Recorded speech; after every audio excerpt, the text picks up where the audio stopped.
सुप्रभात, good morning बेटा। How are you? Fine.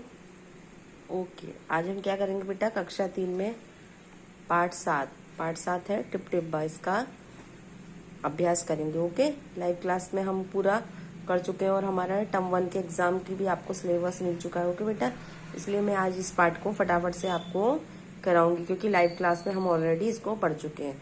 तो हमें क्योंकि हमें इसका रिवीजन का भी वीडियो मैंने आप लोगों को बनाना है ना, इसलिए बेटा मैं फटाफट से आपको ये आज रीड करके और एक्सप्लेनेशन शॉर्ट में आपको करवा देती हूँ। ओके बेटा, तो चलो, और लाइव क्लास में तो हम ऑलरेडी कर ही चुके हैं उसको। ओके, तो पाठ का नाम क्या है? पाठ 7 टिप टिप वा। टिप टिप वा ये क्या है बेटा? बताया ना मैंने आपको, ये उत्तर प्रदेश की एक बहुत पुरानी कथा है। ओके, तो वहाँ की ये भाषा है टिप टिप वा। अब आगे पाठ में पता चलेगा इसका नाम टिप टिप वा क्यों रखा गया। ओके, एक थी बुढ़िया, उसका एक पोता था।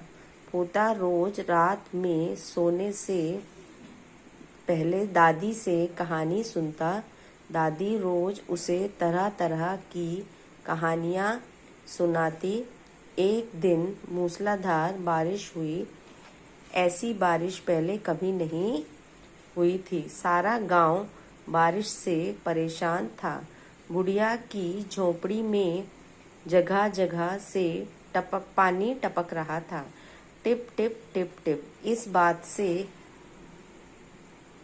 बेखबर पोता दादी की गोद में लेटा कहानी सुनने के लिए मचल रहा था। बुढ़िया खींचकर बोली, अरे बचवा, का कहानी सुनाए, ई टिपटिप्पा से जान बचे तब ना। पोता उठकर बैठ गया। उसने पूछा, दादी ये टिपटिप्पा कौन है? टिपटिप्पा क्या शेर बाघ से भी बड़ा होता है?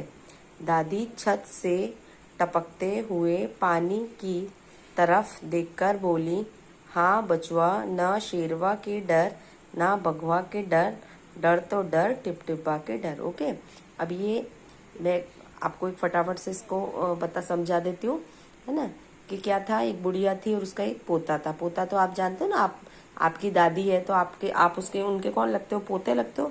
तो एक बुढ़िया थी, उसका पोता था। तो वो पोता रोज रात को अपनी दादी से कहानियां सुनता था, अच्छी अच्छी, जैसे आप लोग की दादी नानी से कहानियां सुनते हो ना, इस तरह से वो भी कहानियां सुनता था। एक दिन क्या हुआ, झोपड़ी मतलब बहुत तेज मूसलाधार बारिश हुई। मूसलाधार मतलब बहुत तेज बारिश हुई। ऐसी बारिश पहले कभी भी नहीं हुई थी। ओके बेटा, हम लाइव क्लास में इसको ऑलरेडी कर चुके हैं, इसलिए मैं थोड़ा आपको स्पीड से पढ़ा रही हूँ ना, क्योंकि हमें रिवीजन का भी अभ्यास करना है अभी। ओके, तो पानी क्या था, बुढ़िया की जो झोंपड़ी थी वहां भी जगह जगह से टपक रहा था। टिप टिप ऐसी आवाज आती है, पानी में से आती है ना। तो इस बात को लेकर पोता क्या था, दादी की गोद में लेटा हुआ था। उसको तो पता भी नहीं था, बेखबर था। बेखबर मतलब कुछ खबर नहीं थी उसको, और वो दादी की गोद में लेटा कहानी सुनने के लिए मचल रहा था। दादी खींचकर बोली, अरे बचवा, का कहानी सुनाए, ई टिपटिप्पा से जान बचे तब ना। ओके, तो अब क्या था कि उसने गुस्से में बोला, दादी को गुस्सा आया, वो बोली कि अरे बचवा, का कहानी सुनाए, इस टिपटिप्पा से जान बचे तब ना। टिपटिप्पा मतलब जो पानी की जो आवाज आ रही थी, टिप टिप टिप टिप, तो दादी उसको क्या बोल रही थी? टिप टिप्पा। क्योंकि वहाँ जो उत्तर प्रदेश में अलग अलग जगह में अलग अलग तरह की भाषाएं होती है ना, जैसे अपन गुजरात में रहते हैं तो गुजरात की, राजस्थान की अलग होती है, महाराष्ट्र की अलग होती है, पंजाब की अलग होती है। ओके, इस तरह से सब जगह की भाषाएं अलग होती हैं। तो जो ये उत्तर प्रदेश की जो भाषा थी जहाँ दादी रहती थी, वहाँ की जो ये लैंग्वेज है, उस तरह से दादी उन वाक्य मतलब शब्दों को यूज कर रही है, बोल रही है। तो दादी ने बोला कि भाई मैं तुम्हें क्या कहानी सुनाऊं, इस टिपटिप्पा इससे जान बचे तब ना। अब जो उसने टिपटिप्पा बोला तो दादी ने, पोते ने उठकर दादी से पूछा कि भाई टिपटिप्पा कौन है? क्या ये शेर और बाघ से भी बड़ा होता है? मतलब जो शेर होता है, बाघ होता है, उनसे भी बड़ा होता है। और दादी ने फिर टपकते हुए पानी की तरफ देखते बोला कि ना शेरवा के डर ना बगवा के डर, डर तो डर टिपटिप्पा के डर। के दादी ने बोला कि ना तो शेर से डर लगता है ना बाघ से डर लगता है, डर तो किससे लगता है? टिपटिप्पा से डर लगता है। ओके, अब निकालते हैं पेज नंबर 55 पे चलते हैं। संयोग से मुसीबत का मारा एक बाघ बारिश से बचने के लिए झोपड़ी के पीछे बैठा था। बेचारा बाघ बारिश से घबराया हुआ था। बुढ़िया की बात सुनते ही वह डर गया। अब यह टिपटिब्बा कौन सी बला है? जरूर यह कोई बड़ा जानवर है। तभी तो बुढ़िया शेर बाघ से ज्यादा टिपटिब्बा से डरती है। इससे पहले कि बाहर आकर वह मुझ पर हमला करे, मुझे ही यहाँ से भाग जाना चाहिए। बाघ ने ऐसा सोचा और झटपट वहां से दुम दबाकर भाग चला। ओके, अब क्या था, संयोग से वहां पे एक मुसीबत का मारा जो बाघ था ना, वो सचमुच में ही बारिश से बच के कहाँ बैठा हुआ था? बुढ़िया की झोपड़ी के पीछे बैठा था। ओके, तो बेचारा बाघ था, वो बारिश से घबरा रहा था, तो डर के, और उसने फिर बुढ़िया की जो बात सुनी उसने टिपटिप्पा की, तो और डर गया। उसने सोचा भाई अब ये टिपटिप्पा कौन सी बला है, जरूर कोई बहुत बड़ा जानवर है, तो वो डर गया। अब उसने सोचा कि ये अगर आकर मुझ पर हमला करे, हमला मतलब आक्रमण करना। ओके, और संयोग से मतलब इत्तेफाक से। ओके, बाकी मैं आपको इसके शब्दार्थ वगैरह लिखवाऊंगी, इसका पीडीएफ भेजूंगी तब। ओके, तो हमला मतलब आक्रमण करे, तो बाहर आकर वो मुझ पर आक्रमण करे, इससे पहले मैं क्या करूं, यहाँ से मैं भाग जाता हूँ। बाघ ने ऐसा सोचा और झटपट वहां से धूम दबाकर भाग चला।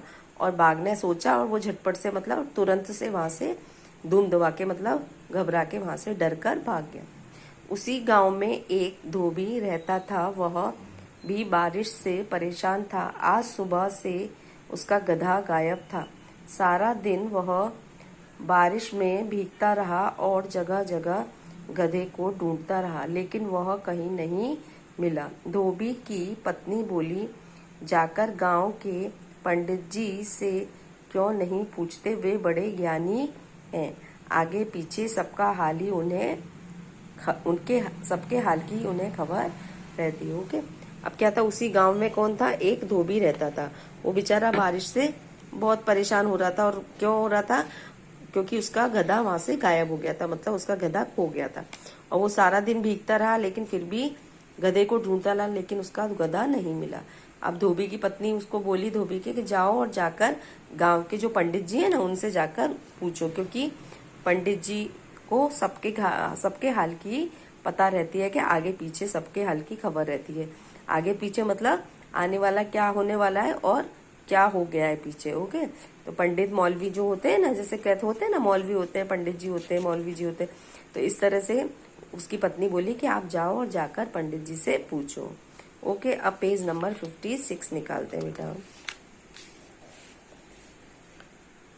पत्नी की बात धोबी को जच गई। अपना मोटा लठ उठाकर वे पंडित जी के घर की तरफ चल पड़ा। उसने देखा कि पंडित जी बारिश में जमा बारिश का पानी उलीच उलीच कर फेंक रहे थे। ओके, धोबी ने बेसब्री से पूछा, महाराज, मेरा गधा सुबह से नहीं मिल रहा है, जरा पोथी बाँचकर बताइए तो वह कहाँ है।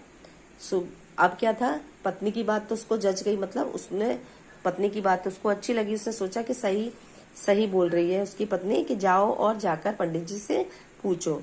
अब उसने अपने मोटा डंडा उठाया, जो हाथ में ले रखा है ना ये डंडा, उसने अपना डंडा उठाया लकड़ी का और पंडित जी के घर की तरफ चल पड़ा। अब उसने वहां क्या देखा, ये पंडित जी झोपड़ी में, उनकी झोपड़ी में बारिश की वजह से बहुत सारा पानी भर गया था, तो उसको वो उलीच रह के फेंक रहे थे। उलीच कर मतलब से हाथों से उठा उठा के फेंकते ना, जब पानी भर जाता है, तो पानी को बाहर निकाल रहे थे। अब वो बहुत थक चुके थे वैसे भी, तो धोबी भी बेसब्री से, धोबी ने पूछा, मतलब उसको सब्र नहीं हो रहा था, क्योंकि सुबह से उसका गधा खो गया था, तो वो बेचारा बहुत बेसब्री से उसने जल्दी से पूछा कि महाराज, मेरा गधा सुबह से नहीं मिल रहा है, जरा आप पोथी बाँचकर बताइए। पोथी मतलब जो चौपड़े होते हैं ना, पंडित और ये जो बड़े बड़े लोग दुकानदार होते हैं, ये लोग नहीं अपने चौपड़े रखते हैं, बुक्स रखते हैं, जिसमें सारा अपना हिसाब किताब रखते हैं ना। तो उसने पंडित जी को पूछा कि आप, मेरा गधा नहीं मिल रहा, तो आप अपनी जो चौपड़ा है उसको देखकर, बाँचकर मतलब पढ़कर बताओ कि वह कहाँ है। सुबह से पानी उलीचते उलीचते पंडित जी थक गए थे। धोबी की बात सुनी तो झुंझला पड़े और बोले, मेरी पोथी में तेरे गधे का पता ठिकाना लिखा है क्या, जो आ गया पूछने। अरे जाकर किसी गढ़ई पोखर में ढूंढो। और पंडित जी लगे फिर पानी उलीचने। धोबी वहां से चल गया। चलते चलते वह एक तालाब के पास पहुंचा। तालाब के किनारे ऊंची ऊंची घास उग रही थी। धोबी घास में गधे को ढूंढने लगा। किस्मत का मारा बेचारा बाघ टिपटिप्पा के डर से वहीं घास में छिपा बैठा था। धोबी को लगा कि बाघ ही उसका गधा है। उसने आकर आव देखा ना ताव और लगा बाघ पर मोटा लठ बरसाने। बेचारा बाघ इस अचानक हमले से एकदम घबरा गया। अब उसने जब पंडित जी को पूछा तो पंडित जी झुंझला गए, मतलब एकदम गुस्से में हो गए। झुंझलाना मतलब झुंझला रहे थे, उनको गुस्सा आ रही थी क्योंकि बेचारे सुबह से पानी निकाल निकाल के परेशान हो गए थे ना, तो वो परेशान हो गए। ऊपर से वो आ गया अपना गधे के लिए पूछने के लिए।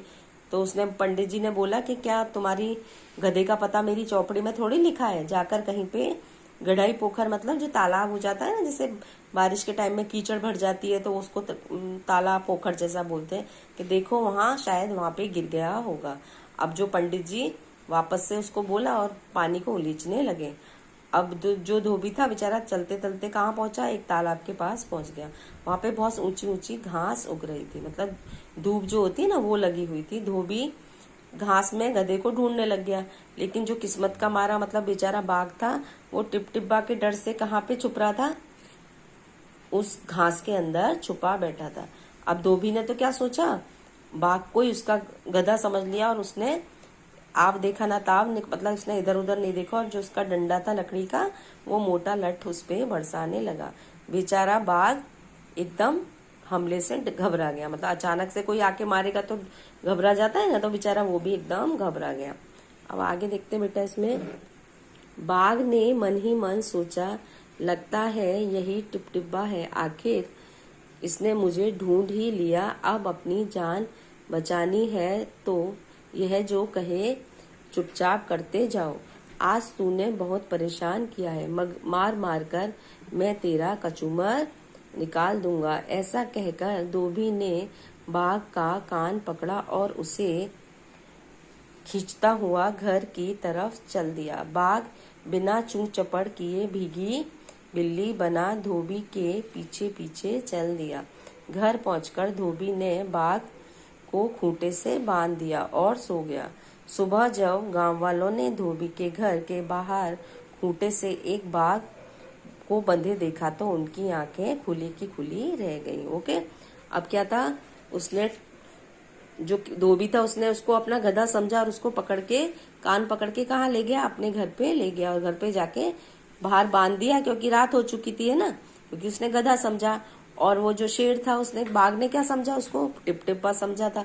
तो वो सोचा कि ये टिपटिप्पा है, शायद इसने मुझे ढूंढ लिया है। और उसने सोचा कि अगर मुझे अपनी जान बचानी है तो जैसे ये कहेगा मैं वैसे ही करता जाऊंगा। और वो बेचारा वो बिना चूर चपड़ करे, मतलब बिना कुछ बोले चुपचाप चला गया धोबी के साथ पीछे पीछे।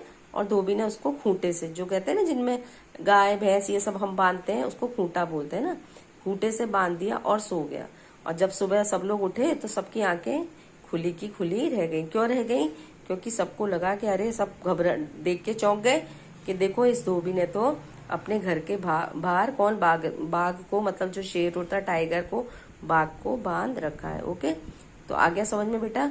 ये लेसन हमने कंप्लीट कर लिया। मैंने लाइव क्लास में भी आपको करा दिया है ना, इसलिए अभी हमारे टर्म 1 के एग्जाम स्टार्ट होने वाले हैं, इसलिए मैं नेक्स्ट वीडियो में आपको रिवीजन कराऊंगी। जो क्वेश्चन आंसर, जो जो मुझे हार्ड चीज लगेंगे ना, प्रश्न उत्तर वगैरह, ये सब चीजें का हम अभ्यास करेंगे। ओके, और ये लेसन भी आप लोग पढ़ के देख लेना अच्छे से एक बार और। ओके, पहले हमको अपना CW वर्क कंप्लीट करना है। ओके, और जो हमारे छोटी छोटी चीजें हैं, जैसे शब्दार्थ है, विलोम शब्द है, इनको आप अपने आप भी लिख लिख के याद करना। बाकी मैं प्रश्न उत्तर वगैरह सारी चीजों का आपको लाइव क्लास में भी मैंने आज रिवीजन स्टार्ट करा दिया है। बाकी मैं आपको इसका रिवीजन का वीडियो बना के भी भेजूंगी। ओके बेटा, थैंक यू, टेक केयर।